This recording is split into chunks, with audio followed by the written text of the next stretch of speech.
Aí, que hoje eu que estou comandando aqui o trem. Então, boa noite, todas as mulheres aqui presentes. Vamos começar mais uma reunião da Frente Parlamentar em Defesa dos Direitos da Mulher. A Frente Parlamentar que vem aí desde o ano passado, se reunindo mensalmente, sempre trazendo aí um tema importante, né, e tarefas aí, né, desse coletivo que a gente formou em defesa dos direitos da mulher. No grupo nosso do WhatsApp, foi sugerido que a gente se apresentasse rapidamente, porque ao longo do ano, muitas mulheres foram entrando, grupos, né, foram entrando, e nem todo mundo se conhece. E também hoje a gente tem convidadas, então acho que e a gente está em poucas, eu acho que dá para a gente poder fazer uma apresentação aí para todo mundo saber, né, quem está aqui, se conhecer. Pode ser? Então, já me apresentando, eu sou a Raquel, sou professora da Rede Municipal, do Coletivo de Promotoras Legais Populares e estou como vereadora e presidenta aqui da frente. Alguém quer ir? À vontade. Posso ir? Posso falar? Sim, eu já testo o microfone. Bom, meu nome é Rita, eu sou mãe, sou professora, sou produtora de conteúdos também no canal Tantos Contos, e é uma alegria estar aqui com vocês essa noite, falando de um projeto que para nós é muito especial. Então, obrigada pela receptividade, Raquel. Gente que agradece. Próxima, pode ficar à vontade, tá? Não vou ficar passando a palavra, não. Eu vou aproveitar o gancho da Rita aí que ela se apresentou. Eu sou a Regiane Ferraz, eu sou nutricionista, tenho uma clínica de estética aqui na cidade onde eu moro, que é Sorocaba, que é bem um pouco longe de vocês aí, e estou aqui, mais para frente vou falar um pouco, mas eu sofri violência sexual na minha infância, e por isso que a Rita me convidou para a gente bater esse papo hoje juntos. Bom, eu sou a Dai, estou sem câmera, gente, porque eu estou na rodovia. Eu trabalho no CAPES Infantil, né, aqui de São Carlos, mas eu faço parte também do projeto Eu Me Protejo, né, que cuida das... a gente faz cartilha, site, programa, palestra, jogos interativos, tudo gratuito em combate da violência sexual infantil, né, para crianças com ou sem deficiência. Então, ele é super acessível em várias línguas, inclusive Libras, audiodescrição, inglês e espanhol, né? Então, e essa sou eu, e sou militante na causa das pessoas com surdez. Sou mãe de uma criança surda, deficiente intelectual e autista, né? E esposa de um surdo.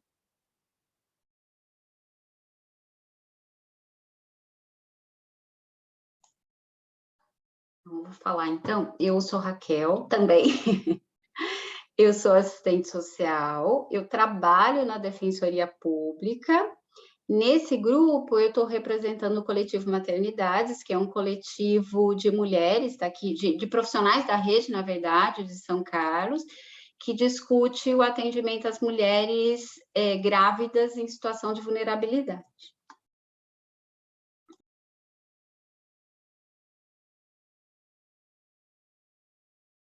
Vou continuar aqui, então. Eu sou a Maria Alice, eu sou defensora pública e a minha área sempre foi a da direito de família, e aqui na frente eu também estou como alguém que luta pelos direitos das mulheres perante a defensoria e na cidade de São Carlos como um todo. Bom, vou me apresentar também, sou Maribia, estou representando o coletivo de promotoras legais populares aqui de São Carlos. Oi, gente, boa noite, eu sou a Thaís, eu sou educadora social e estou representando o projeto Juntas Somos Mais Fortes, que foi um projeto que apresentou lá no SENAC. Eu sou quase assistente social, estou para me formar agora em junho, se Deus quiser.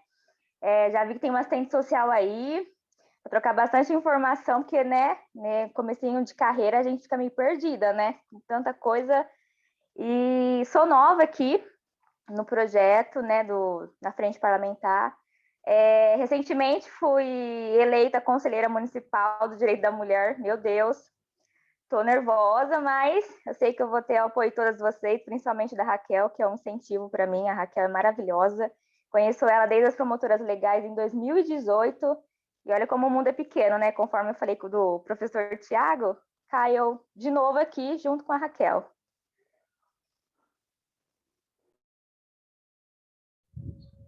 Oi, gente, não sei se falta só eu ou não, acho que não, acho que faltam algumas mulheres ainda, mas eu sou a Kalinka, eu sou advogada, eu estou no mandato da Raquel, sou assessora da Raquel, tenho essa honra, eu também sou do PT, né, aqui em São Carlos. Prazer, pessoal.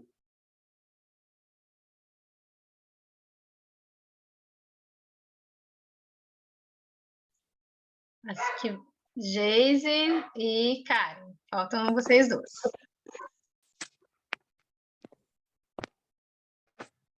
Boa noite, Estão tudo me bem? ouvindo? Eu tô ouvindo vocês bem baixinho. Gente, eu tô saindo do compromisso, tô indo para casa com marido doente, criança doente, não sei se eu vou conseguir acompanhar tudo, mas é vida que segue. É ao vivo isso. Mas eu tô ouvindo vocês aqui. Vou ter que desligar a câmera que eu vou entrar no Uber agora, mas eu sou psicóloga, eu estou guarda municipal e ajudei na formação dos patrulheiros para compor a Patrulha Maria da Penha. Fui eleita também agora suplente, né, no Conselho em Defesa dos Direitos das Mulheres. Sou do Conselho da Diversidade Sexual também. Estou fazendo um curso também de promotoras legais populares de São Bernardo do Campo. Vou tentar fazer o de São Carlos, que começa amanhã. E vamos aí, vamos seguindo a vida. Mas sou psicóloga e atuo nesse contexto de defesa da mulher. E assim, vou trabalhar com esse nicho das mulheres vítimas de violência, no empoderamento e na recuperação da autoestima dessa questão, né, de sair desse ciclo de violência, dessa formação, desse resgate, né, que é todo... Eu também já fui vítima de violência e assim, a gente consegue dar a volta por cima e consegue escrever uma história diferente. Prazer, pessoal. Pode contar comigo. Beijo a todas. Olá, boa noite. Vocês estão me ouvindo? Sim, Karen. Eu não sei usar o Zoom, então estou com dificuldade. Mas então, boa noite a todas. Eu sou Karen, eu sou militante do PCB, sou nova aqui também na Frente Parlamentar. Participei dessa última votação, né, para o Conselho, e aí estou como suplente. E é isso, acompanho a Raquel já há algum tempo, né, eu faço pedagogia na UFSCar, e ela teve fazendo palestras, né, lá para a gente, então, desde então, eu tenho acompanhado, admiro bastante o trabalho dela, né, não só como vereadora agora, mas como educadora também, e é isso, vim aqui aprender um pouco também. Obrigada, Karen. E aqui, com certeza, a gente vai aprender muito, porque é um time muito potente. Eu sempre digo isso, porque cada reunião a gente vê a potência da gente estar aqui juntas. E a ideia da Frente Parlamentar é justamente a gente construir essa rede, né, não só de equipamentos públicos, mas também da sociedade civil, né, dos partidos, enfim, e de mulheres que queiram estar junto, né, uma frente que congrega todas as iniciativas e fazer essa ponte com o legislativo, né? Então, tanto que hoje a gente tem aí duas tarefas, tá? Dois pontos de pauta. O primeiro é um informe, né, uma apresentação do projeto Eu Me Protejo, né, que a Rita e a Regiane estão aqui, e depois eu queria apresentar para vocês uma iniciativa de um projeto de lei para os órfãos do feminicídio, que é um projeto que foi desenvolvido em outras cidades, e como eu acho que cabeça de vereador sozinho não pensa bem, tem que pensar junto com as pessoas, eu não quero apresentar um projeto sozinha, eu quero pensar junto com vocês se faz sentido, se não faz, né? Se é importante para a gente, deixar ele com a nossa cara, né? Não só copiar um projeto de outro lugar. Então, a ideia é a gente poder desenvolver essas duas pautas. A gente sempre faz 1h30 de reunião, então agora são 19h20, a gente iria até às 8h30, né? Se tudo bem para vocês, esse horário. E aí, não sei, Rita e Regiane, a gente pode combinar aí uns 10, 15 minutos para vocês? Podemos sim, Raquel. Pode? Então, a Letícia, que entrou agora depois, quer se apresentar, Letícia? A gente fez uma breve rodadinha aqui de apresentação, todo mundo dizendo de onde é, se você quiser se apresentar. Oi, posso sim. Eu acabei não participando da última reunião, mas eu participei da primeira reunião da frente desse ano. Meu nome é Letícia, eu sou estudante da UFSCar e eu faço parte do MINHA, que é o projeto de extensão da Enactus, também da Universidade Federal de São Carlos, e que a gente fornece, a gente está criando realmente um site e tudo mais para fornecer atendimento psicológico e orientação jurídica para mulheres vítimas de violência, então a baixo custo. Então, tem tanto os dois, tanto a orientação jurídica quanto o atendimento psicológico a baixo custo, quanto a gente também faz a doação de consultas para mulheres que não têm condição de pagar. É isso, muito obrigada, gente. A gente que agradece, Letícia. Então, agora eu passo a palavra para a Rita e para a Regiane, vocês comandam aí, na ordem que vocês acharem melhor. Eu não estou vendo a Regiane, eu não sei se eu posso começar e depois ela complementa, se ela quer fazer o contrário, mas será que vocês estão Pode ouvindo? falar, Rita, pode começar. Tá bom, obrigada. Fica à vontade. Tá joia. Bom, gente, boa noite a todas. Então, eu estou aqui hoje, né, a Regiane e eu, a gente veio para falar de um projeto que a gente vai começar agora em maio, um projeto de prevenção de violência sexual infantil, que a gente teve a primeira versão dele o ano passado. O projeto se chama Fala Gigi, por conta da história da Regiane, que ela vai falar um pouquinho aqui com vocês sobre essa experiência da vida dela e o quanto essa dor se transformou nesse ato de amor que ela tem feito, ela tem praticado junto à sociedade.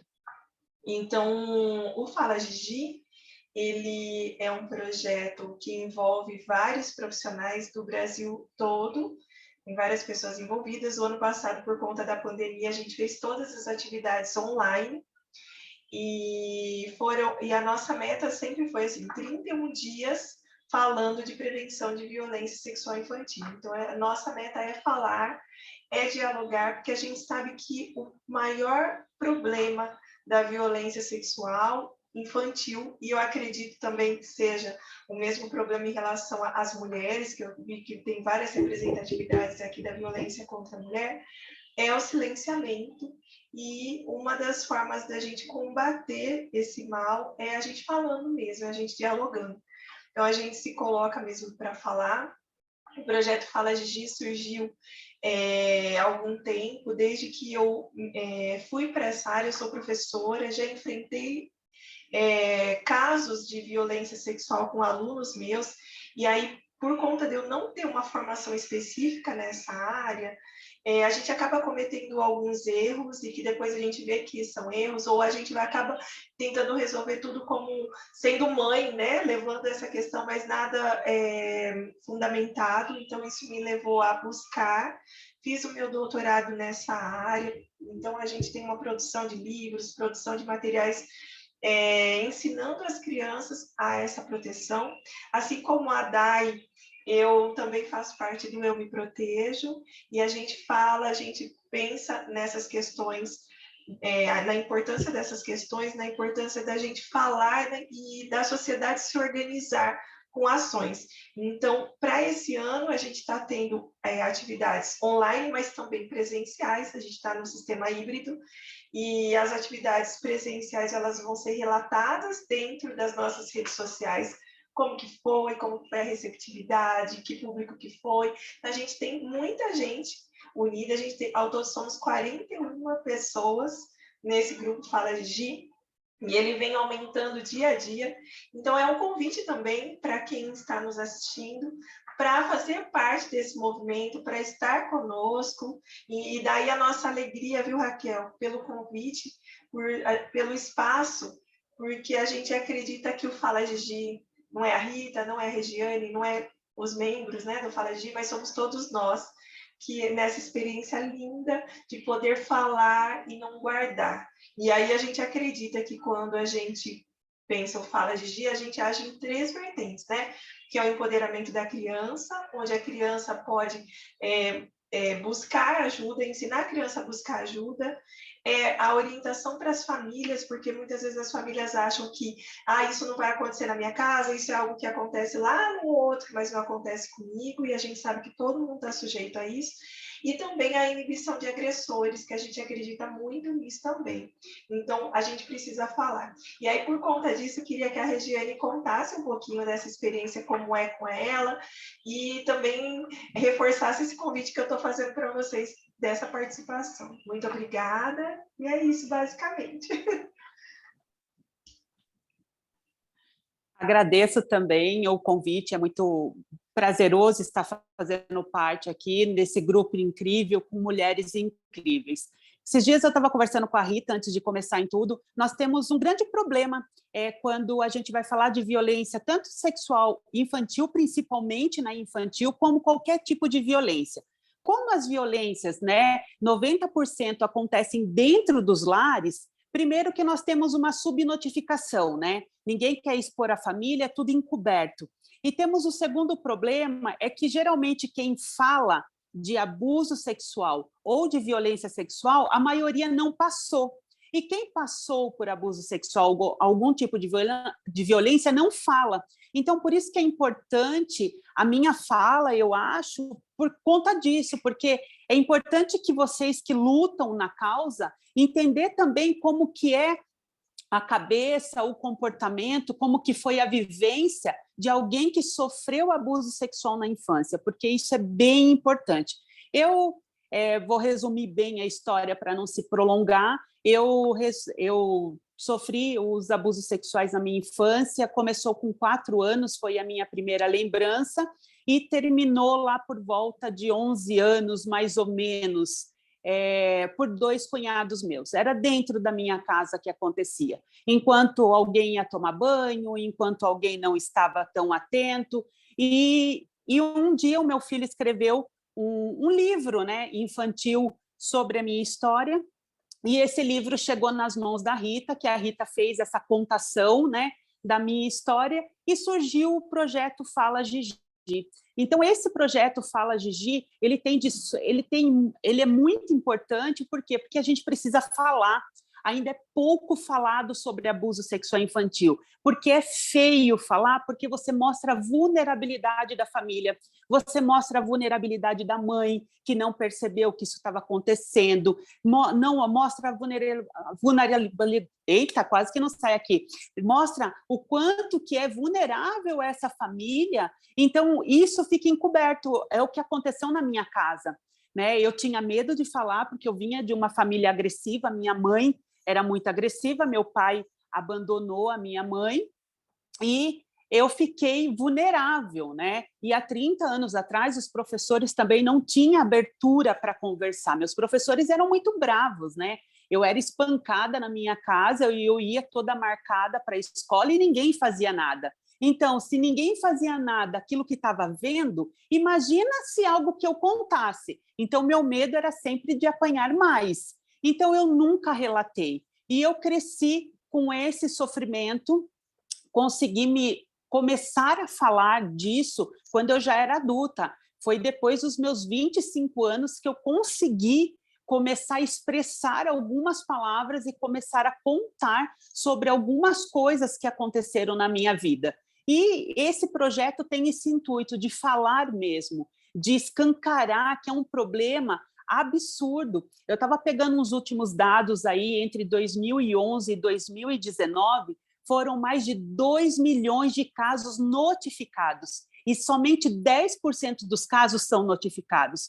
Quando você vai fazer uma conta só dos casos notificados nesse período, foram 690 notificações dia no Brasil.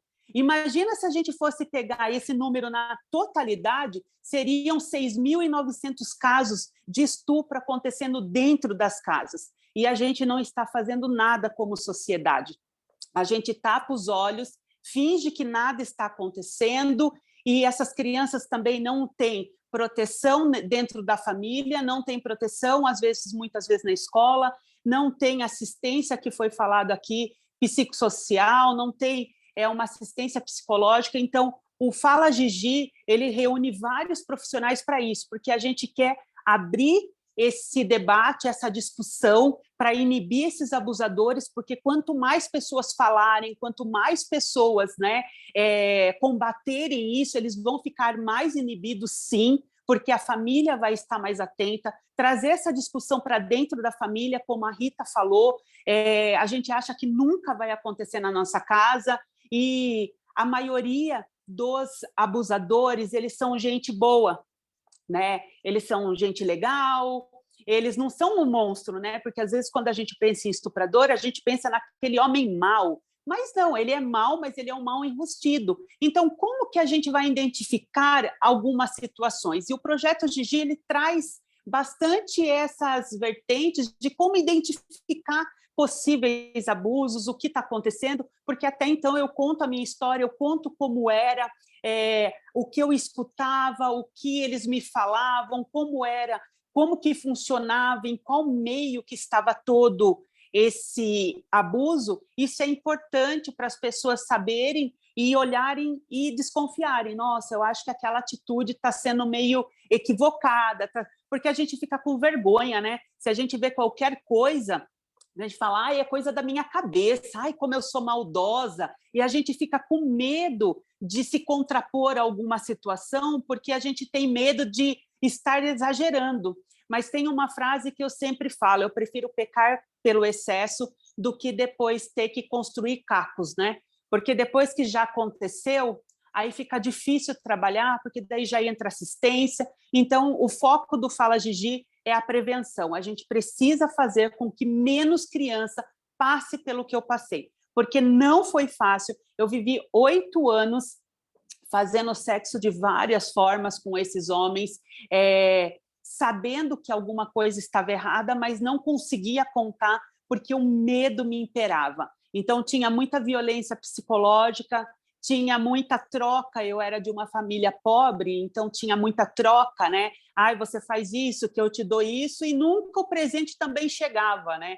Então, o projeto Fala Gigi, ele vem com essa força. Começou o ano passado, foi muito bacana o ano passado, mas esse ano está ganhando força, está ganhando visibilidade, e é isso que a gente quer. A gente está falando aqui no nome de um grupo, de um coletivo, porque quanto mais pessoas falarem, quanto mais pessoas comprarem a nossa causa, não é porque é o nosso projeto, é porque esse projeto vai salvar vidas, eu acredito. Esse projeto vai deixar com que menos criança passe por essas situações, porque, infelizmente, quando eu comecei a contar sobre a minha história, olha, por baixo, meninas, a cada 10 mulheres que eu comento a minha história, 6 falam que passaram por isso quando eram crianças, e ninguém contou. Todos casos subnotificados. Foi um tio que passou a mão, foi um tio que encostou o órgão genital, foi o pai, foi o padrasto. Então, isso é muito presente, infelizmente, não só em famílias tão vulneráveis na questão de renda, mas também está crescendo muito na classe média, na classe alta. Então, o Fala Gigi vem com essa frente, e se alguém aqui quiser participar ou saber mais, depois chama a Rita ou me chama, que tem espaço para todo mundo. Então, eu resumi um pouco do nosso trabalho, da nossa luta, um pouco da minha vivência, porque a gente precisa escancarar mesmo. Por muitos anos eu fiquei com muita vergonha de falar, porque eu me sentia culpada, porque mostrava a minha vulnerabilidade como criança, mas eu era vulnerável, criança é vulnerável, criança não consegue se defender, a gente precisa ser defendido. Infelizmente, as famílias não estão conseguindo proteger as crianças, então por isso que é importante esses projetos que está aqui hoje, a Patrícia do Eu Me Protejo, nós do projeto Fala Gigi, esses projetos são muito importantes para ganhar força e para a gente conseguir, de uma vez por todas, acabar com abuso sexual infantil e juvenil, exploração sexual, que está cada dia pior, infelizmente. Agradeço mais uma vez de estar participando aqui com vocês. Posso só fazer uma observaçãozinha, Raquel, claro. antes de passar a palavra? Eu queria dizer, então, que as ações que a gente vai fazer, elas são relacionadas a lives, palestras, contações de histórias, então, porque às vezes a pessoa fala assim, mas eu queria trabalhar com meu filho, com a minha filha, com o meu aluno, mas eu não tenho material, eu não sei como fazer, né, como abordar. E aí, durante esse mês, todos os dias, então, a gente vai ter muita dica, muita ideia para a gente de como falar, né? Porque a gente também tem que saber como falar. Então, basta acompanhar o Instagram do Fala Gigi, que lá diariamente vai ser atualizada a programação e vai remeter aos canais, então, onde vai ser a programação diária, vai valer muito a pena, até para a gente aprender, tá bom? Muito obrigada. Nós que agradecemos. Alguém tem alguma pergunta para fazer, alguma consideração? Eu queria que elas compartilhassem com a gente os links das redes sociais. É melhor falado ou escrito? O que vocês acham? Acho que porque o pessoal está assistindo, né? Acho que é mais fácil falar. Então, @FalaGigiOficial, né? Que é o link que a gente vai colocar a programação diária. Vocês também vão encontrar coisas no @TantosContosOficial, que é o canal de contação de histórias que eu tenho. E da Regiane, eu acredito também, né, Rê? Você vai colocar na sua rede também?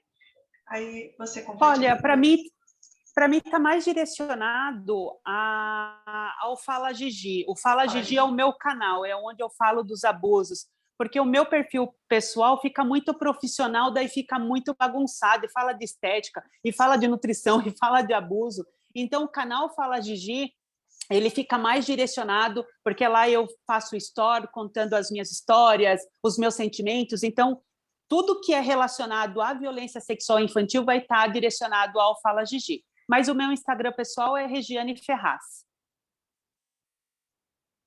Eu achei um aqui. Posso compartilhar para ver se é isso mesmo, meninas? Pode sim, Raquel. É esse? Eu não estou conseguindo ver. Agora atualizou. Isso. Esse é um vídeo que foi, se eu não me engano, a chamadinha do ano passado. Deixa eu só... Desce um pouquinho, Raquel, fazendo um favor. Só para ver. Esse é no Tantos Contos. Se eu não me engano, se você puder só pausar, ir um pouquinho para frente com o vídeo, para eu ver se é o vídeo. Pode colocar mais ou menos no meio, se você quiser. Isso, só. Como você sabe? Isso. Essa aí foi a chamada que a gente fez o ano passado. Eu falo, Gigi. As crianças sabem para onde correr. Nem sempre elas têm um adulto em quem confiar. Então, pensando nisso, é que eu estou falando em nome de um coletivo de profissionais, pessoas de diversas áreas que estão de... Mas tá vendo, gente? É facinho achar aí. Vocês conseguem achar fácil. É só entrar no Google e digitar Fala Gigi, que a gente tem todo um material produzido ano passado. Desculpa. E aí, para as ações desse ano, a gente já tem no Instagram, @FalaGigiOficial e no @TantosContosOficial, vocês vão conseguir encontrar a programação deste ano. Legal. Agora achei. Ai, gente, 10-0 pro Zoom aqui. Tava apanhando para tirar. Não, legal. Eu acho o que vocês falaram, a parte que me tocou muito foi essa coisa dos materiais, né? A gente tem muita dificuldade de achar material de qualidade para trabalhar. né? Porque às vezes a gente acha coisa que, né, não é legal, ou é difícil mesmo de achar. Então, acho que ter materiais de qualidade para a gente poder trabalhar com diferentes públicos, inclusive, né, com profissionais, com as crianças diretamente, com adolescentes, eu acho que é algo fundamental, inclusive para a gente ampliar, né, a possibilidade de chegar as informações para mais gente, né? Então, parabéns, meninas. Alguém tem mais alguma dúvida, alguma questão para compartilhar? Falando de material, o primeiro dia aí, que vai ser a nossa primeira ação, vai ser a contagem de história de uma história que a Rita mesmo ela produziu, A Menina das Cores. Então, essa menina do livro, né, ela muda de cor cada vez que acontece alguma situação com ela. Então, é uma história bem fácil de colocar para a criança, que ela vai entender que está acontecendo alguma coisa ruim, porque a gente sabe que está acontecendo alguma coisa ruim, mas a gente não sabe expressar. Então, quando vem com cor, quando vem com algum personagem, fica mais fácil da criança entender o que está acontecendo e verbalizar um pedido de ajuda, porque às vezes ela nem sabe que precisa pedir de ajuda. Ela nem sabe que aquilo que está acontecendo, ela precisaria pedir ajuda. Por isso que é importante a gente bater sempre nessa tecla e de trazer essa informação mesmo e ensinar profissionais a trabalhar, que é tão difícil tocar nesse assunto, que é um assunto bem delicado. Por isso que o Projeto Gigi traz também esse material para ajudar os profissionais a lidar com essa situação. Também queria falar que a vovó Fofuxa, que é uma das participantes, ela é uma professora, enfim, universitária, que ela se veste de vovó, e ela faz um trabalho incrível no Instagram e no YouTube, e ela está no Fala Gigi, e ela escreveu uma história sobre a questão da internet, que às vezes também a gente não vê muito material que fala sobre esses cuidados que as crianças têm que ter. A gente sabe que as crianças estão na tecnologia desde pequenininhos, mas a gente sabe também que tem muito perigo na internet, porém não tem material que possa ajudar essas crianças a entenderem os perigos. E ela escreveu uma história, ela contou essa história e vai vir no Fala Gigi, está na programação. E ontem a gente conversando, ela vai lançar em e-book. Então, de primeira mão aqui, estou contando para vocês que vai sair o e-book da Vovó Fofuxa sobre esses perigos, né? O meu amigo João, amigo entre aspas, que a gente sabe que são as pessoas que se fazem de criança na internet para poder entrar nesse universo infantil e, muitas vezes, tirar fotos, manipular as crianças nas redes sociais. Então, tem muita coisa acontecendo, acho que vale muito a pena participar. Muito bom, meninas. Depois, a Daiane, que está no grupo, vai mandando para a gente o conteúdo, ou se vocês quiserem também entrar no grupo da frente, Rita, será muito bem-vinda. E aí vai... Sim. Legal. Me manda um oi, que eu acho que eu não sei se eu tenho o seu telefone. Eu acho que eu tenho, mas faz tempo que a gente não conversa. O meu celular é o mesmo. Tá, eu vou pedir para dar, então, o seu número de manda um oi. E aí você vai mandando para a gente ir acompanhando todo o trabalho. Bom, obrigada, meninas. Que bom, a gente acompanha aí e vamos ajudando aí na multiplicação, né, dessa campanha, pode ser? Projeto como um todo. Combinado, Raquel. Obrigada, e vocês mesmo. Podem ficar, tá? Fiquem à vontade para ficar aí no segundo ponto da reunião, que eu acho que tem tudo a ver também com o que a gente está falando, né? Que a ideia quando a gente fala, né? Então, já mudando então de ponto, uma vez eu até peguei esse livro para mostrar para vocês, é um livro da Melinha Teles, que é A Breve História do Feminismo no Brasil. E eu li ele há muito tempo, e aí a Melinha depois relançou, fez uma segunda edição, e nessa segunda edição ela trouxe um capítulo a mais, né, sobre a história do feminismo, justamente falando dos feminicídios. porque quando ela escreveu na década de 80, ainda não era um termo jurídico legal, né? Era um termo já que parte do movimento feminista usava, mas ele ainda não estava, né, vamos dizer, legalizado. E com a reedição, então, com a lei do feminicídio, ela traz novamente esse debate. E quando eu li, tem um trecho que ela fala da questão das famílias, de que quando a gente fala de violência contra as mulheres, muitas vezes a gente esquece quem está do lado da mulher, né? A gente fala muito das crianças, mas a gente não consegue, às vezes não consegue ver como todo o entorno daquela mulher também acaba sofrendo a violência junto, né? Acho que principalmente as crianças, mas a gente nunca cuida das famílias que são vítimas do feminicídio. E das crianças, né? E ela diz aqui, né, até... posso ler um trechinho que eu até guardei aqui, né? Assim, a opinião pública, a sociedade e as próprias instituições públicas atuam no sentido do esquecimento da memória dessas vítimas. A violência é naturalizada, assim como também o feminicídio, né? E aí ela fala, parece que é um pacto de silêncio. E quando eu era gestora de política para as mulheres, eu conheci os filhos da Gravelina Terezinha Lemes. Gravelina foi uma mulher que sofreu feminicídio aqui em São Carlos e que deu nome à nossa casa-abrigo. E ela tinha 5 ou 6 filhos, desculpa, eu não vou lembrar o número certo, e eu conheci dois dos meninos. E foi claro, né, depois de tantos anos da morte dela, como que ficou marcada a vida desses meninos para sempre, né, por perder a mãe, e não só perder a mãe, mas perder a mãe para o pai, né? E a gente fez umas pesquisas no gabinete sobre isso, que mostram que a grande parte das crianças órfãos do feminicídio ficam com a família do agressor, né? Ficam com a família do assassino.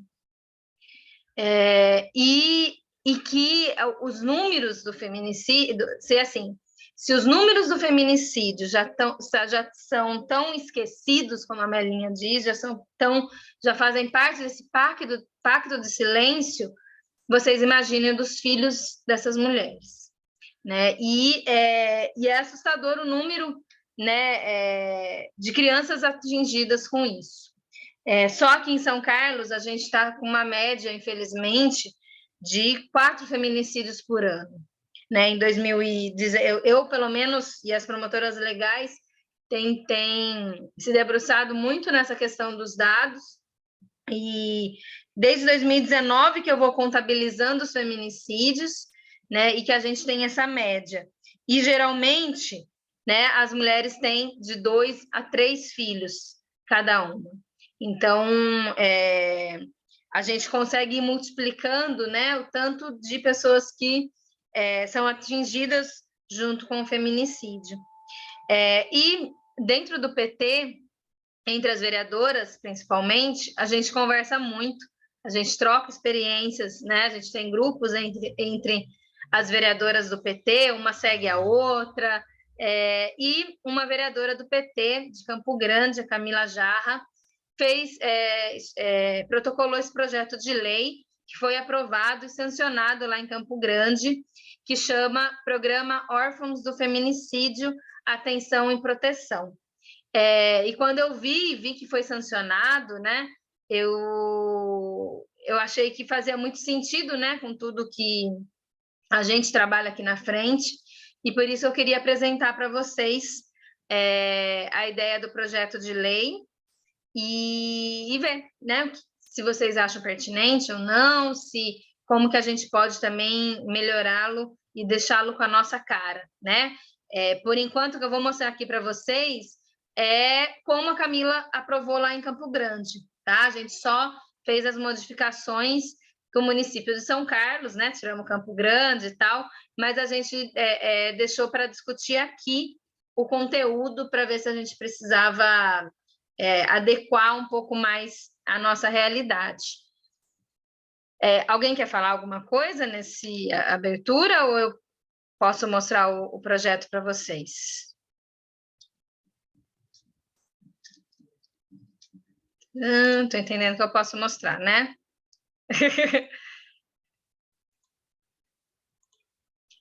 Depois que você mostrar, Raquel, depois eu queria só fazer um complementozinho da experiência prática da Defensoria com isso. Se quiser fazer já, Maria Alice, fica à vontade. Aí é só colocar que a Gravelina, por exemplo, foi nossa assistida, né? Ela ainda era da época da Procuradoria de Assistência Judiciária, quando ela foi assassinada, com a criança ainda amamentando no peito.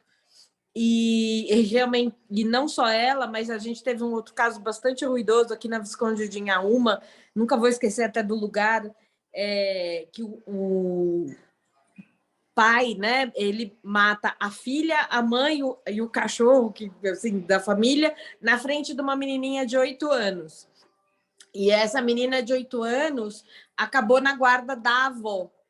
E no mesmo modo da Gravelina, esse caso, esse cara foi condenado, ele pegou mais de 30 anos, vai cumprir 30 no máximo, mas a avó era paterna e a avó tinha loucura para levar essa menina para o presídio para visitar o pai a cada 15 dias. E o juiz, na guarda, colocou que ela não podia prover a convivência do assassino, da mãe da irmã, né, aquele que desmoronou a família, com a criança, né, que ela dizia ao contrário, colocar a necessidade de respeitar as mulheres e de manter essa menina livre desse pai que era um abusador.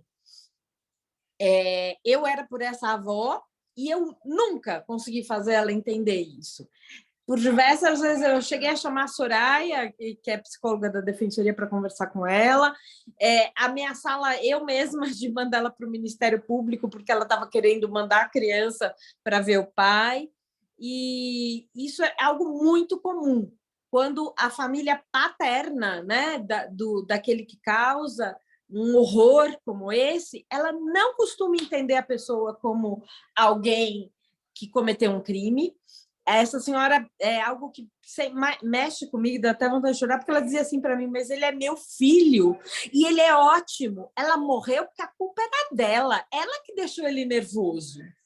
Ah, tá, ela morreu, o cachorro morreu e a filha dele morreu porque ela deixou ele nervoso? Não era mais fácil ele se divorciar dela, ele sair da casa?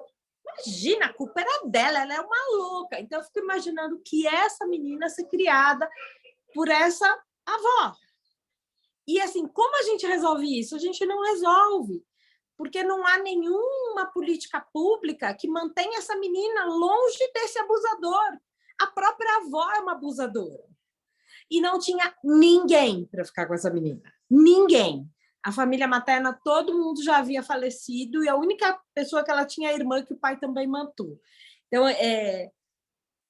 esse projeto, eu não sei como é que ele existe e tal, mas fica aqui a minha ideia de que ele realmente era muito importante a gente dar apoio para essas vítimas silenciosas do feminicídio, que são os filhos. Porque muitas vezes eles estão na mão de outras pessoas que não consideram que houve um crime, muito ao contrário, incentivam que a criança continue a conviver com o abusador. Fica só assim, a minha experiência pessoal com isso, que é uma experiência até meio dolorosa, porque a gente não sabe como resolve. Então, Maria Alice, fez todo sentido, né? Sua experiência faz todo sentido a gente trabalhar esse tema, né? Porque é isso, essas crianças e essas famílias como um todo, né, vão ficando cada vez mais desamparadas, né, e invisibilizadas. Eu acho que é isso. Acho que mais do que desamparadas é isso. Ninguém nunca fala o que aconteceu com essas crianças, o que aconteceu com essas famílias, né? Malemar fala o agressor, se foi preso ou não, enquanto, né, eu vou falar um linguajar aqui que pode ser ruim, mas enquanto o sangue está quente, enquanto o noticiário policial ainda está fervendo do crime. E acabou isso, essa parte, se esquece do que aconteceu, né? Não se preserva a memória das vítimas, né? A Melinha também fala um pouco sobre isso no capítulo, que há esse apagamento das vítimas, né? E das famílias, né? Que estão aí junto. O projeto de lei, não sei se gente, vocês podem me interromper, tá bom? O projeto de lei, pessoal, como vocês sabem, ou não vou contar, há legalmente alguns impedimentos em relação à legislação quando vem de autoria do Poder Legislativo. O que quer dizer isso? O vereador não pode fazer todas as leis que ele quer. Por exemplo, ele não pode fazer uma lei que gere custos à prefeitura. Então, vocês vão olhar para mim e falar, nossa, então o que a gente vai fazer? Porque eu brinco, até nome de rua tem o custo de botar a placa na rua. Então, tudo tem um custo, né? Mas leis que diretamente têm um impacto orçamentário, elas são inconstitucionais, né? Assim como outras leis que aí são de iniciativa, por exemplo, federal, como, por exemplo, todo o Código Penal, né, Maria Alice? Né? Então, eu não posso fazer uma lei que prenda o homem por feminicídio por 10 anos, porque isso é da esfera federal. Enfim, então, o poder de legislação do vereador, ele é muito pequeno, né? Então, a gente tem que fazer de uma forma da escrita, e eu achei que a Camila, lá em Campo Grande, foi muito feliz na escrita dela, porque ela escreveu de uma forma que não gera, eu acho, pelo menos pelo meu entendimento, que não gera esses custos à prefeitura. E aí vocês vão falar assim, nossa, mas eles também não obrigam, né? Mas a nossa régua aí de poder atuar nisso ou não, né? Eu vou ler, aí vocês vão entender um pouco melhor, acho que eu estou querendo dizer. Vocês estão acompanhando? Então, deixa eu só diminuir aqui para eu acompanhar. Então, estabelece as diretrizes para a instituição do programa Órfãos do Feminicídio, Atenção e Proteção no município de São Carlos. Aqui já tem um desses elementos, tá?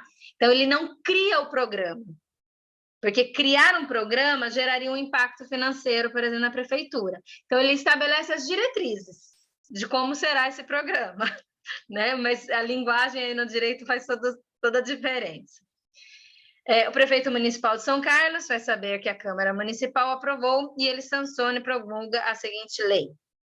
Ficam estabelecidas as diretrizes para a instituição no município de São Carlos do programa Órfãos do Feminicídio, Atenção e Proteção. Artigo 2º. Para fins dessa lei, consideram-se órfãos do feminicídio as crianças e adolescentes dependentes de mulheres assassinadas em contextos de violência doméstica e familiar ou flagrante menosprezo e discriminação à condição de mulher, nos termos que dispõe a Lei Federal 13.104, de 9 de março de 2015, a Lei do Feminicídio. Parágrafo 1º. Gente, vocês vão me interrompendo, pode ser? Por favor, tá? Qualquer destaque, vocês vão me interrompendo. As mulheres vítimas de feminicídio, referidas no CAPT, são a todas aquelas que se auto-identificam como gênero feminino, vedadas discriminações por raça, orientação sexual, deficiência, idade, escolaridade e outras naturezas. Parágrafo 2º. O programa será orientado pela garantia pela proteção integral e prioritária dos direitos da criança e do adolescente, preconizada na Lei Federal 8.069, de 13 de julho de 1990, o Estatuto da Criança e do Adolescente, o ECA. Parágrafo 3º. O programa deve compreender a promoção, entre outros, dos direitos à assistência social, saúde, alimentação, à moradia, educação, assistência jurídica gratuita aos órfãos do feminicídio e respectivos responsáveis legais. Artigo 3º, são os princípios para a implementação desse programa. O fortalecimento do sistema de garantia dos direitos da criança e do adolescente, do SUS, do SUAS, né? Então, o Sistema de Saúde, Sistema Único de Assistência Social e seus componentes especializados no atendimento às vítimas de violência, como equipamentos públicos prioritários no atendimento aos órfãos do feminicídio e responsáveis legais. Inciso 2º, o atendimento especializado e por equipe multidisciplinar com prioridade absoluta, considerada a condição peculiar de pessoa em desenvolvimento.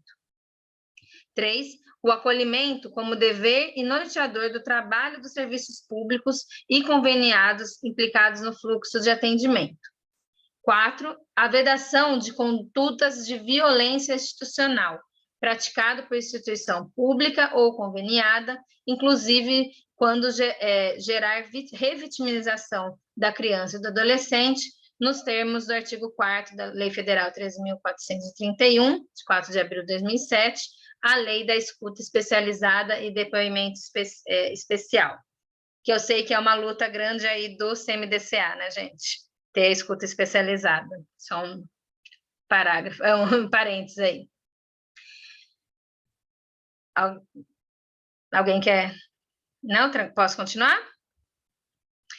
Artigo 4º. É objetivo desse programa assegurar a proteção integral e o direito humano das crianças e dos adolescentes de viver sem violência, preservando sua atividade física e mental, seu pleno desenvolvimento e seus direitos específicos na condição de vítimas ou testemunhas de violência no âmbito das relações domésticas, familiares e sociais, resguardando-os de toda forma de negligência, discriminação, abuso e opressão, na forma que dispõe o artigo 2 da Lei Federal, né, que é a mesma lá que eu já falei da escuta.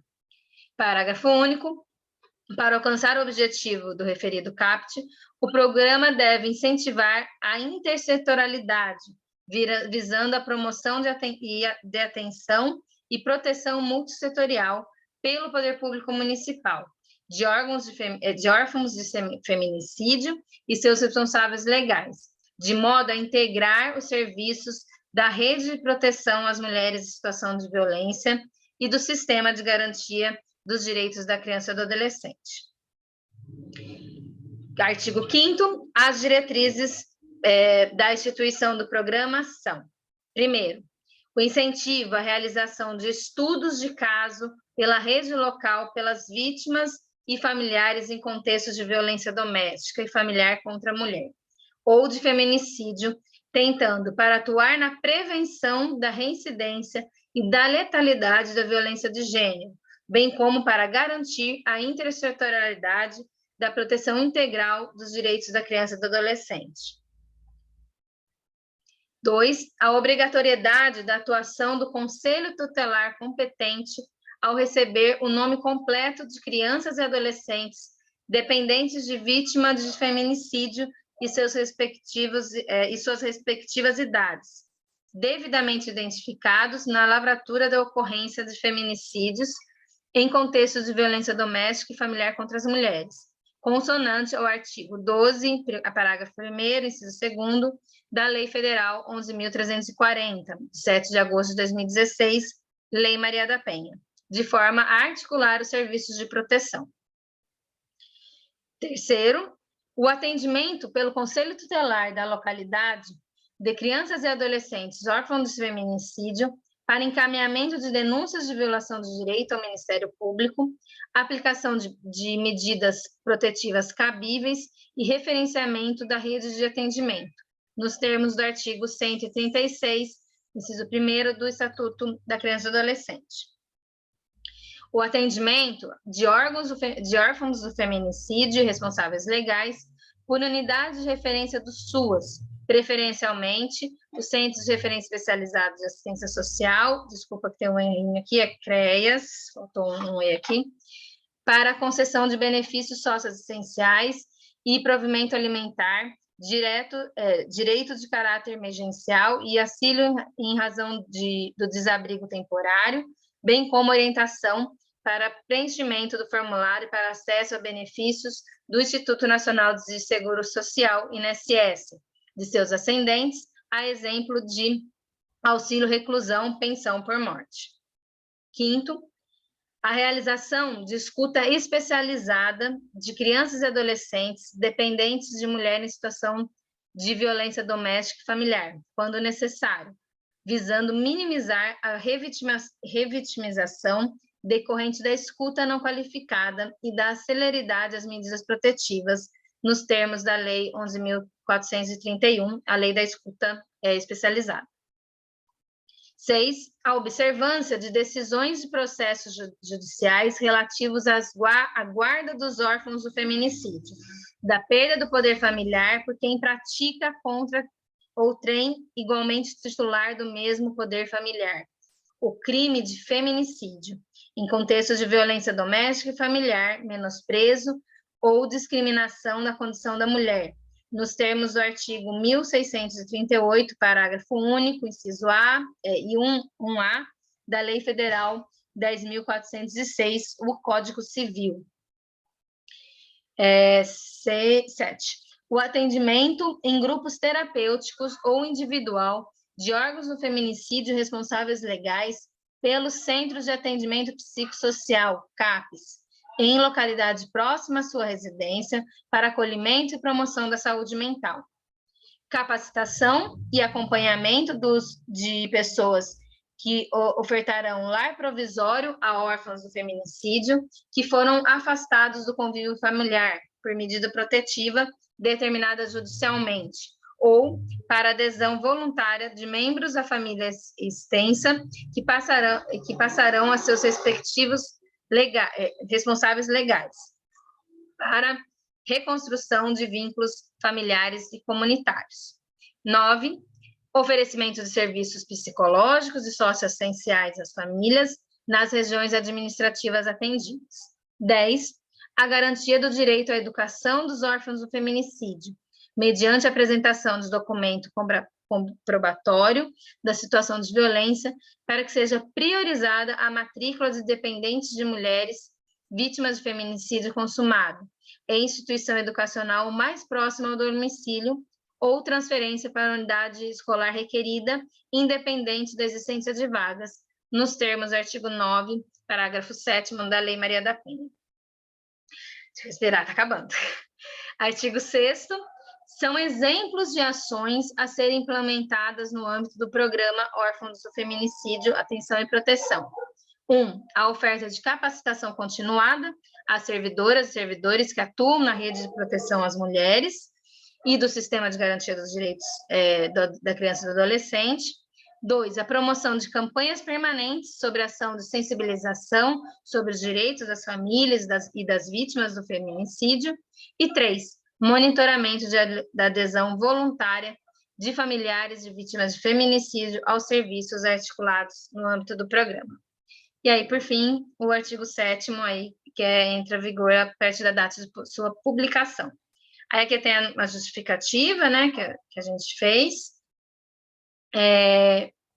Como vocês veem, tudo já está previsto em lei, né?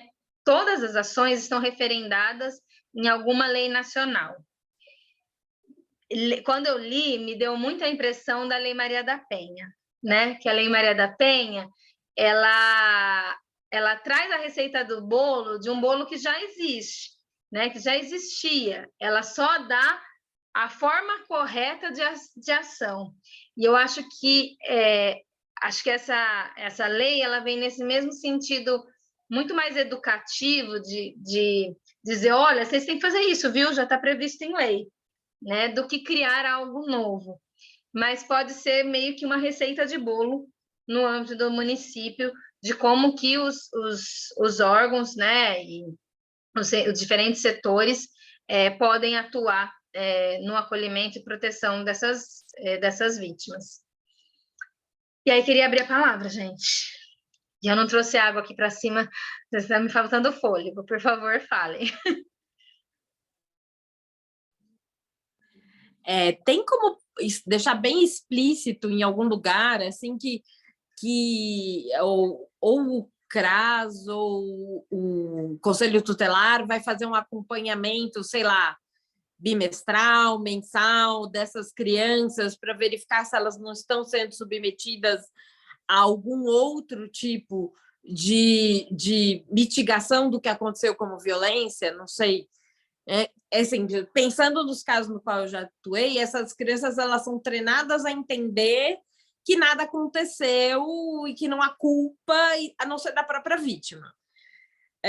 Então, se a gente pudesse fazer com que, inclusive o familiar, porque esse familiar que passa a deter a guarda, o juiz dá a guarda para ele, esquece, nunca mais eles vão olhar, nunca mais. Por isso, teria que ser algum órgão municipal que acompanhasse. Eu não sei se dá, eu estou aqui só quebrando a minha cabeça.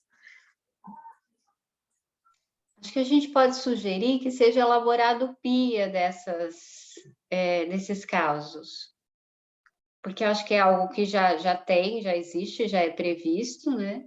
E acho que atende à necessidade desse acompanhamento.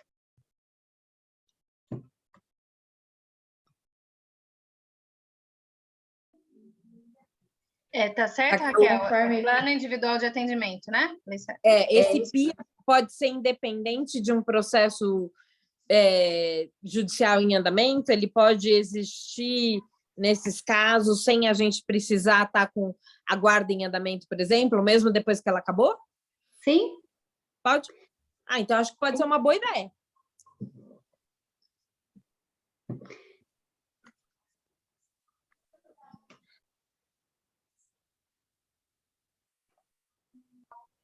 Conforme a Raquel foi lendo, eu tive uma sensação, e depois ela até complementou, né, dizendo que está tudo respaldado em outras legislações, isso já está dito, a gente já sabe o que tem que fazer, né? E uma sensação que eu fui sentindo conforme a leitura é que, poxa vida, é importante, necessário, e comecei a pensar para que servem as leis então. E aí eu me lembrei que em algum momento, em algum lugar, eu li que o Brasil é o país que mais tem leis, enfim. E aí queria talvez pensar um pouquinho junto para que serve, qual o nosso objetivo com essa lei, com esse projeto de lei, e também compartilhar uma angústia de que os serviços, né, da assistência, da saúde, estão num processo tão grande de sucateamento que parece muito utópico tudo isso que está ocorrendo, né? Tudo isso que a gente está propondo é tão distante da nossa prática. Eu estou aqui, né, representando o coletivo de promotoras legais populares, mas eu estou como orientadora de medida socioeducativa no programa de medidas, nos Salesianos, aqui em São Carlos, né? E todos os dias a gente se depara com a fragilidade dessa rede, né, com o sucateamento, com a demora, né, nas respostas aos adolescentes e jovens que a gente acompanha, assim. Então, não tem como não sentir que talvez seja só mais um projeto de lei que a gente vai poder só usar para dizer, olha, existe uma lei que nos protege ou que pode tentar nos assegurar algo, mas que na prática não se concretiza. Acho que é mais angústia do que qualquer outra coisa, sabe?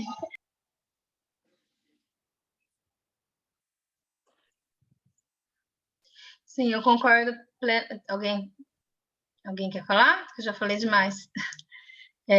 Mas eu concordo plenamente, Maribia. Me dá essa angústia também. Saber que, por exemplo, o CRAS está demorando 15 dias para fazer um atendimento, né? Para agendar um atendimento, né? Porque tem CRAS com uma profissional, uma técnica só. Não sei se Raquel quer comentar, que ela abriu o microfone na hora. Na verdade, eu só ia dizer que 15 dias você tem que ficar feliz, porque o atendimento à vítima de violência está com 30 dias. Então, a gente está com, enfim, com muito buraco. Mas o que eu ia dizer, na verdade, é assim, embora eu também ache que é muito complicado que a gente fique criando leis para garantir que leis sejam cumpridas, eu diria que hoje, em São Carlos, na maneira como a gente está organizado, se a gente não tem lei, não dá para cobrar. A gente não consegue fazer as coisas funcionarem. Se a gente tem uma lei, a gente sai dizendo, olha aqui, tá vendo a lei? Vamos fazer, porque tem essa lei nova, e a gente mobiliza algumas pessoas em torno disso. Então, eu fico pensando que sim, é difícil a gente pensar que a gente está fazendo lei para cumprir lei, mas ainda assim, eu acho que no contexto atual é muito válido que a gente faça isso. E complementando, Raquel, eu acho que é também dar visibilidade para esse tema, né? Trazer esse tema para o debate. Por isso que quando eu pensei em fazer, eu falei assim, não basta eu ir lá protocolar o projeto e aprovar, porque eu posso fazer isso, né? Mas se eu não fizer essa lei pegar, essa lei as pessoas discutirem ela, falarem sobre ela, aí que ela vai ser mais inútil ainda, né? Se a gente já está com tantas dificuldades, ela no mínimo tem que servir para debater esse tema, né? Então eu penso, inclusive, que depois que a gente discutir aqui, antes de protocolar a lei, eu queria ouvir os órgãos que estão sendo citados. Então, eu pensei, inclusive, em enviar a lei para o Conselho Tutelar, para o CAPES, para os CRAS, para o CREAS, no sentido de, olha, a gente está querendo fazer isso, vamos discutir isso, né? Mas não com a lei pronta, do tipo, faça, cumpra-se. Do tipo, vamos pensar juntos nessa lei, vamos contribuir, o que vocês acham? Se tem alguma contribuição? Para fazer esse envolvimento, né? Para fazer esse acolhimento, inclusive nessas equipes que eu sei que estão, né, com todas essas fragilidades que a gente colocou aqui.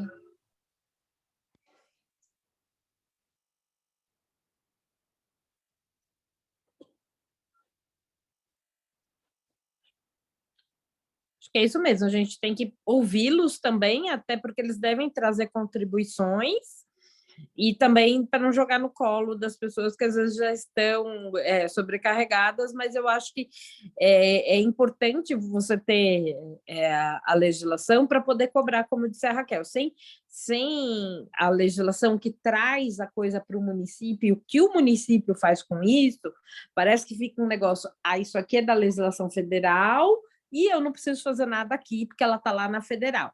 É importante a gente trazer as coisas para o dia a dia, porque como o pessoal fala, a gente mora no município, a lei tem que ser aplicada aqui dentro do município. Fica tudo no ar, no federal, mas a gente não vê. Hoje, por exemplo, hoje é o dia que a lei de alienação parental está completando 10 anos, né? E, na minha opinião, é uma lei importantíssima, porque a gente sabe que a alienação parental acontece sim, e eu diria até que ela não é só parental, ela é familiar, né? Quem é a sogra que às vezes não fala mal da nora para os netos, ou o tio, a tia, ela é um bullying familiar, e não é uma lei que desprotege a mulher de jeito nenhum, ela é uma lei que protege a criança. E a ideia desse projeto é, do mesmo modo, proteger a criança. A lei, por exemplo, vem um projeto de lei que está na mão do presidente da República para ser sancionado, vinha, inclusive, com um item para dizer que aquele que pratica violência não pode ter a guarda dos filhos, né? Aquele que pratica alienação parental não pode ter a guarda dos filhos. Então, se fosse ela unilateral ou compartilhada. Mas, no Congresso, derrubaram isso, o que foi muito triste, porque isso seria muitíssimo interessante, né? Porque uma das coisas que a gente briga muito é que o alienador continua tendo todo o acesso, né? Mas se a gente pensar, o ECA já traz uma resposta para isso, porque o ECA permite que você peça a suspensão do poder familiar ou mesmo a destituição do poder familiar daquele que praticou violência doméstica. O que a gente precisa, na verdade, você vê, é trazer, às vezes, de outra lei, uma coisa para essa. É mais nesse sentido que eu estou fazendo a ligação, porque eu acho que essa lei é importante sim, ela não é despiciente e ela é necessária para a gente poder ter os caminhos. Veja, na alienação parental eu preciso tirar um negócio do ECA. Então, muitas vezes eu vou precisar fazer links e, às vezes, trazer esses links para a legislação municipal.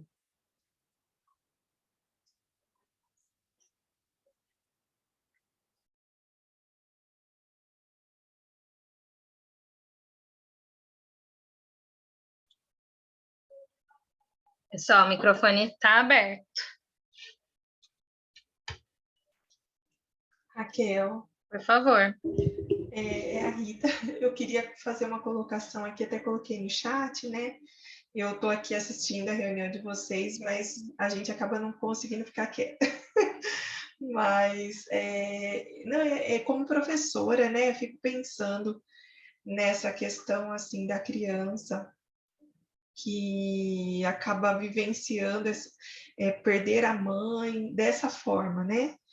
E pensando no papel da escola, porque a gente sabe que na escola é que acontecem as relações e a gente está vivendo assim um momento com assim em evidência essa questão do bullying, preconceitos e as diferenças elas são vistas muitas vezes como algo ruim, né?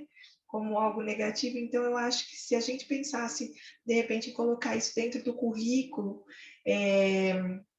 organizando assim dentro das escolas essas temáticas por meio de livros, literatura, sabe?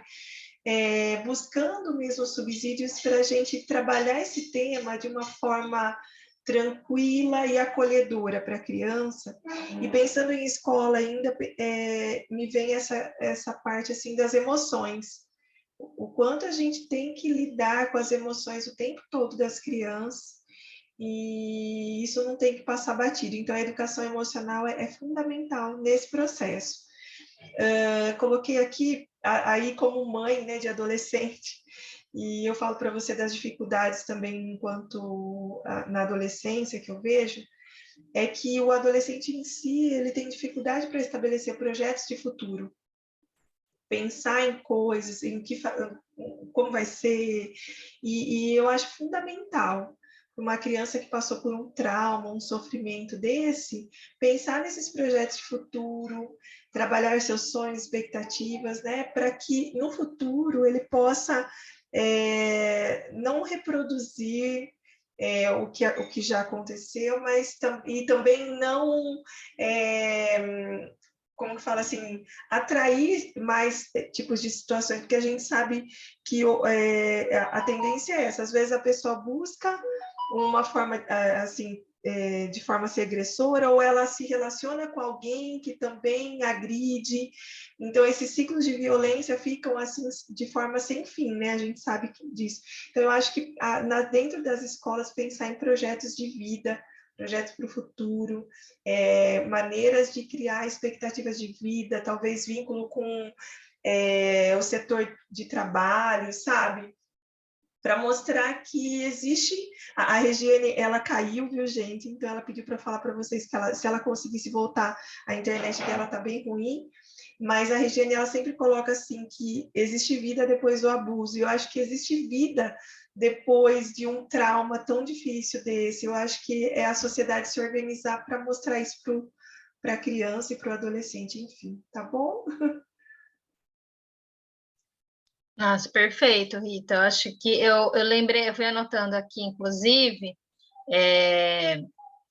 nessa ideia da gente não fazer lei em cima de lei e tal, mas referendar as leis novamente que existem, que a gente tem, acho que legislação municipal já sobre Lei Maria da Penha nas escolas e tal. Eu vou fazer essa busca para a gente referendar também aqui o papel da educação, né, na prevenção à violência e tudo mais. E copiei sua frase. Tem uma semana dedicada a falar sobre violência contra a mulher, que é na semana que a Lei Maria da Penha faz aniversário. Existe essa lei tanto no âmbito do Estado quanto do município. Isso. Porque eu acho que é isso, né? Porque essa lei ela pode virar um grande manual, na verdade, em relação ao atendimento, em relação à violência, que a gente vai relembrando, fazendo esses ganchos para fazer as outras leis também serem cumpridas, né? Acho que é válido. Mais alguma questão? Eu concordo, por favor, Thaís, completamente com a Rita, porque eu acredito que a educação, a escola, é um ponto inicial na vida de qualquer criança e adolescente. Uma coisa que no meu curso de educadora social, um vídeo que eu vi, não sei se vocês lembram do caso do Sandro, daquele ônibus, acho que é 174, em 2000, lá no Rio de Janeiro, que ele sequestrou, dentro do ônibus, sequestrou várias pessoas e no final uma menina acabou sendo morta e ele também. E esse documentário que os professores passaram na época, é engraçado que a gente tem uma visão completamente diferente quando fala do caso do Sandro, mas depois que eu vi esse documentário, eu tive outra visão totalmente diferente.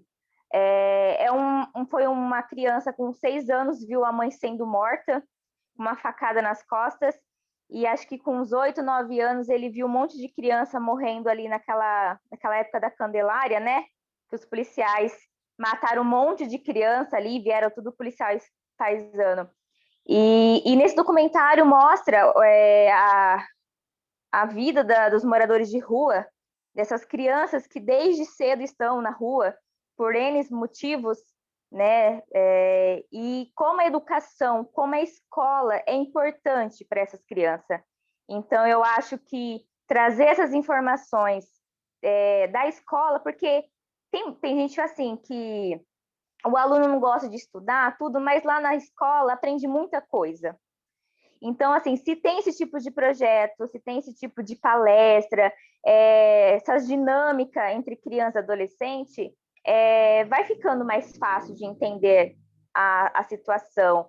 E igual, é muito importante, gente, a educação na vida dessas crianças e adolescentes, hoje em dia, em pleno século XXI que a gente está vivendo, a educação é essencial. Infelizmente, aqui em São Carlos, pelo que a gente está vendo, chega a desejar a educação. Eu vi uma reportagem esses dias que eles estão tentando querer abrir concurso público, tá nessa disputa aí desse negócio de concurso público, se vai abrir ou não, mas é essencial a educação na vida dessas crianças, essa informação, porque a internet mostra muita coisa, mas mostra muita coisa errada.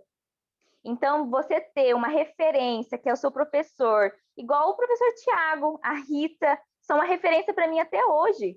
Eu tenho quase 25 anos e eu lembro deles até hoje, de tão importante que foi na minha vida. Então, imagine para uma criança, às vezes, ter esse tipo de professor, que pode, te orientar, porque às vezes a criança não se sente segura em chegar em casa, comentar, mas às vezes com o professor, com a moça, a merendeira, a faxineira, porque eles te acolhem de uma maneira tão grande, a escola, que é isso que falta para muitas crianças. É sério, gente. Mais professores como o Tiago e a Rita, porque eles são sensacionais.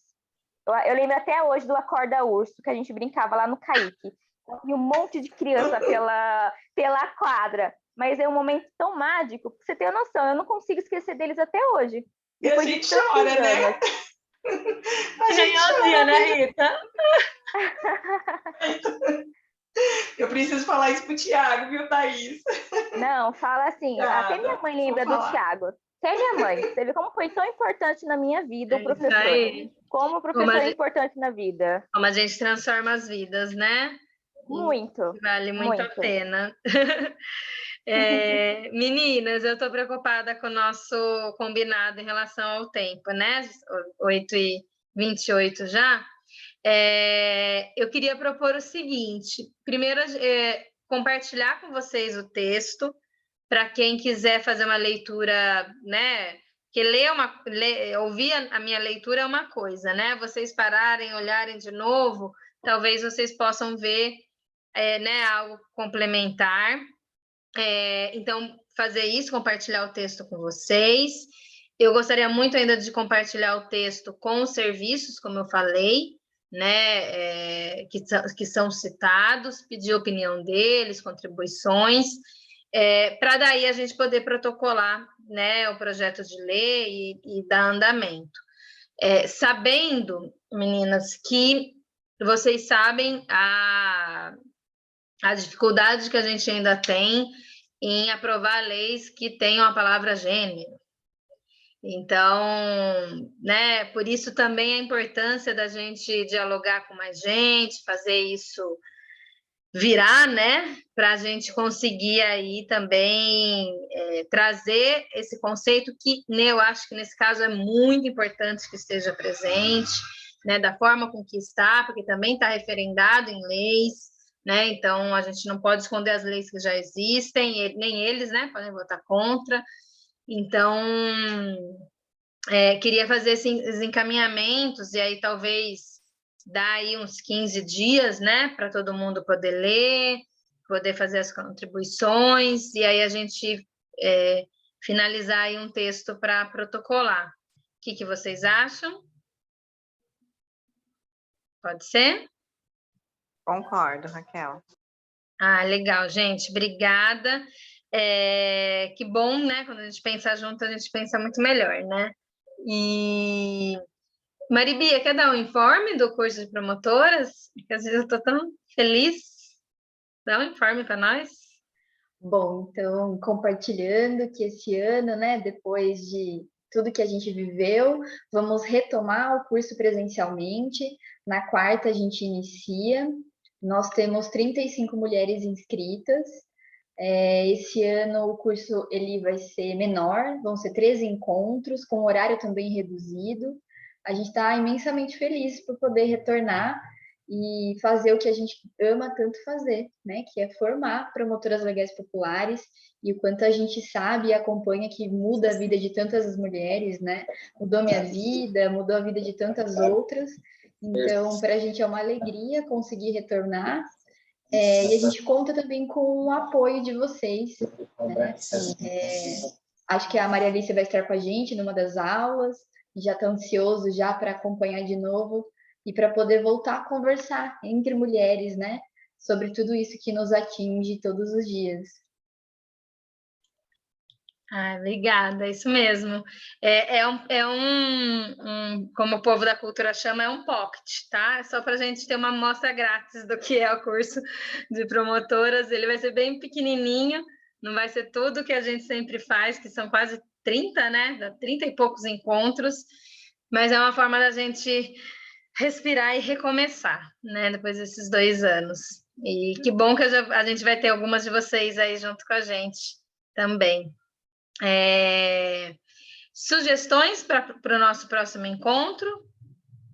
Vocês têm algum?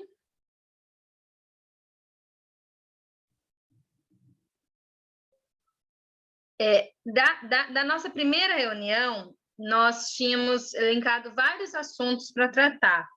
Um deles, eu queria muito a presença de uma pessoa que não está no Brasil, que é a Daniela Bellini, Gouveia Bellini, que é das promotoras legais, que ela trabalha com o tema da violência de gênero nas universidades, que foi um tema que a gente que estava aqui, mas ela está fora do Brasil, então eu queria jogar ainda para o próximo outro mês ainda quando ela voltar. Tudo bem que ela pode fazer online, né? Mas coitada, ela vai dormir muito tarde. Então deixa ela aproveitar lá também. Então, aí eu pensei nesse tema para julho, agosto, quando ela já estiver voltada. Então, a gente está meio que sem tema para o mês que vem. Não sei o que vocês acham. Eu tinha pensado também, até falei com a Geise, de ver com o secretário de Segurança Pública para trazer um balanço da Patrulha Maria da Penha, né? O Samir ele tem me relatado muitos casos de violência, praticamente toda vez que tem alguma prisão, e gente, não é pouca prisão, tá? Eles já prenderam vários agressores, então sempre quando tem algum caso, o Samir me manda, e eu estou vendo que está atuando, que a patrulha tem feito bastante coisas, e talvez fosse interessante pedir aí um balanço. O que você acha, Geise, isso aqui? Eu acho super importante, sim, e assim, para integrar, né, para fazer mais, eu gostaria de ter mais envolvimento, gostaria de poder ter autonomia para desenvolver outros projetos aí, encaminhar, criar pontes, né, derrubar esses muros aí que construíram junto à Guarda Municipal, mas infelizmente foge um pouco, e a Raquel sabe um pouco disso, como que é a minha luta lá para conseguir fazer isso. E, infelizmente, hoje eu tive a comunicação que o meu projeto vai ser encerrado lá dentro da guarda, esse trabalho todo que eu faço. Eu vou ir para a escala normal de patrulhamento dentro da guarda. E aí, eu não sei, gente, assim, eu tenho muito desejo de fazer o que eu puder ajudar, mas, assim, não depende de mim, vocês também podem cobrar lá e pode... não sei, assim, tipo... É complicado, eu estou bastante chateada com essa situação, mas assim, no que eu puder ajudar e no que puder somar aí, a luta é grande, assim, cobrem mesmo, não desistam, porque a todo momento eles querem abafar, a todo momento eles querem tirar a visibilidade da mulher. Infelizmente, estou dentro de uma instituição militarizada e eu sofro muito com isso, e às vezes eu não tenho força para lutar sozinha. Então, Várias coisas. Então, Mas vamos assim, vamos junto, preciso da ajuda de vocês nesse momento. Posso conversar, posso ver, posso fazer, tenho muitas ideias, tipo, a gente podia montar muita coisa legal para agosto, né?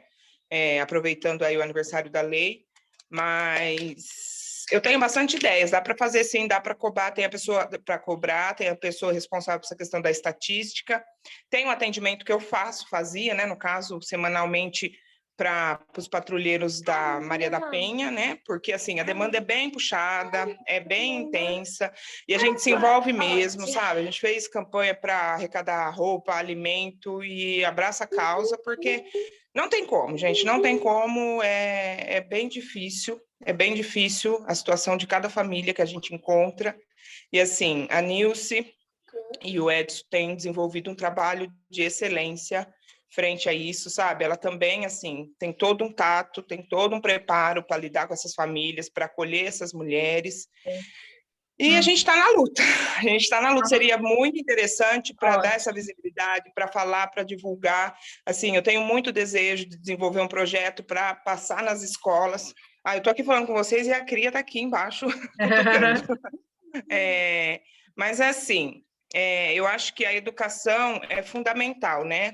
E para explicar, eu acho que ficou muito explícito isso na semana de formação que aconteceu lá no Paço, da formação da Patrulha Maria da Penha, essa questão das vítimas estarem tão envolvidas com a situação que para elas já virou corriqueiro, é normal, sabe? Então, começar do básico, o que é violência, né? Porque às vezes ela sofre aquilo há anos, há bastante tempo e não sabe identificar, né? Então, assim, perfeito. Acho que a gente precisa manter, né, Geis, essa fiscalização e essa atuação da patrulha, porque senão, daqui a pouco, né, na maquininha de moer carne, entra lá e todo mundo esquece, esquece a formação que você deu, né, todos os desafios. Então, né, acho que é legal a gente voltar. Então, pode ser para o próximo mês, pessoal? Tá, eu falo com o Samir, tá, Geis? Você fica tranquila, para ele fazer a apresentação, de preferência trazer os dois, né, guardas que estão à frente. Sim, importantíssimo. Né, acho que essa coisa que é uma coisa que a lei do feminicídio, do órfão do feminicídio traz, que eu acho super importante, que é a discussão de casos. Acho que a discussão de casos faz com que a gente, né, pense novamente os princípios do atendimento, caminhos para funcionar a rede, e eu acho que vai ser importante. Para a gente terminar, pessoal, eu queria dar um último informe para vocês em relação ao, não menos importante, ao contrário, muito importante, do Centro de Referência da Mulher, tá? Teve o feriado, né? Foi na semana antes do feriado, 2 semanas já atrás, né? A secretária de Cidadania, Ciência Social, a Vanessa, me convidou para uma reunião, para uma conversa, para retomar aí o Centro de Referência da Mulher. Foi só uma conversa entre eu e ela. E como vocês acompanharam, tinham a ideia até a secretária anterior de fazer uma parceria com uma entidade do terceiro setor para a contratação, principalmente dos servidores, né, dos funcionários para atendimento. Eu não ia dormir à noite, minha cabeça não ia dormir, se eu não tentasse brigar mais uma vez para ter o que a gente tinha no passado, que eram servidoras de carreira. Eu não ia engolir isso barato. E aí eu questionei ela de novo, se a gente não conseguir, agora está indo para a Câmara uma lei para aumentar o número de servidores, e 4 milhões para novas contratações previstas no orçamento, e fui nesse argumento, e num argumento muito importante, que é ter servidores de carreira vai ser mais rápido e mais barato do que contratar uma ONG. E essas duas palavras a Vanessa gostou, né? De ser mais rápido, de ser mais barato. E eu fui na linha com ela da gente contratar 2 psicólogas exclusivas para o centro de referência e reabrir o centro de referência com uma equipe mínima de 2 psicólogas, que era lembrando o que a gente tinha no passado, a gente não tinha muito mais do que isso, né? E ela gostou da ideia e está fazendo as conversas internas no governo para não contratar terceirizada, porque seria uma terceirização, e tentar garantir esses 2 profissionais, 2 profissionais públicas. Eu também estou mexendo meus pauzinhos lá dentro, conversando com um com o outro, para a gente tentar garantir esse plano que é o mais ideal, porque, né, com servidoras de carreira, uma coisa que seja mais perene, não seja transitório, porque a gente sabe, se for por terceirizada, vai ser aquela coisa, né? Dependendo da terceirizada, tá bem, dependendo não, sai, entra, enfim. A equipe multi não é pedir muito, era o mínimo, mas eu chutei o mínimo, Bia. Eu tentei assim para tentar convencer e aí aos pouquinhos ganhando mais. Mas pelo menos o serviço fica na mão da prefeitura. Porque se terceirizar, meio que já era, sabe? Então, não sei. Foi uma jogada que eu fiz, não sei se vai dar certo, mas foi uma tentativa da gente ainda tentar algo 100% público. Eu combinei com a Vanessa na semana seguinte, de ir lá no Centro de Referência dos Direitos Humanos, que a ideia é fazer junto, no mesmo prédio, mas aí veio os feriados, né, as 2 semanas de feriados, e a gente não conseguiu agendar, então vou tentar retomar essa semana com ela, para não deixar também passar muito, tá? Então, só para localizar vocês como que está essa questão do Centro de Referência da Mulher. Dúvidas? Certo? Estou esperançosa, gente. Estou tentando ficar esperançosa em tempos de tanta coisa ruim. Estou tentando me apegar às coisas que estão andando. Meninas, nossa próxima reunião fica para dia 23 de maio, certo? Penúltima segunda-feira do mês. Bom, e a gente então segue conversando, pode ser no grupo? Queria agradecer a Rita, né, todo mundo que esteve aqui, em especial a Rita pela apresentação, mas cada uma de vocês, e a gente segue aí nas lutas, tá bom?